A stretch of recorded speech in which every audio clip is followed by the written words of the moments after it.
সুসজ্জিত পাখা, জোরে জোরে একটা ঝাপটা মারি, এক ঝাপটায় গ্রামের সামনে দাঁড়াইয়া হাতটা নীল নদী ঢুকাই দিয়া কাদা বালি দিয়ে মুখটা বন্ধ করে দিছে। লা ইলাহা বলতে পারছে, ইল্লাল্লাহ বলতে পারে নাই। আমি কিন্তু কসম বুঝাচ্ছি সময়ের। লা ইলাহা বলা যায়, ইল্লাল্লাহ বলার আগে কাদা দিয়ে মুখ বন্ধ হয়, ঠিক নিবে? ঠিক। সময় কতক্ষণ?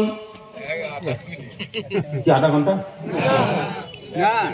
লা ইলাহা, এই তো বললাম ইল্লাল্লাহ, এই সময়ের আগে কাদা দিয়ে মুখ বন্ধ করে দিছে। ফেরাউন কালিমা পড়তে পারে নাই। আজরাইল আলাইহিস সালাম হাজির হয়ে গেছে, মাথার মধ্যে হাত দিয়া, আমাদের এইভাবে মাথায় হাত দিয়ে মারছে একটা ঠাসা। আজরাইল এক ঠাসা দিলে নীল নদের মধ্যে ডুবে যায়। 5116 বছর পানির নিচে দাঁড়ায় ছিল। 5116 বছর পর্যন্ত নীল নদী কাদার নিচে দাঁড়ায় ছিল। আমার মালিক সংরক্ষণ করেছে।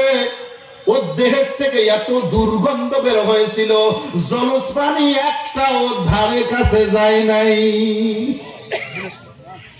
5116 বছর পরে জাল টেনে মাছ ধরার সময় সাগরে যখন জাল ফেলায়, লাশটা উঠে আসে, কথা বলা বলি শুরু হয়। এ কোন ব্যক্তির লাশ?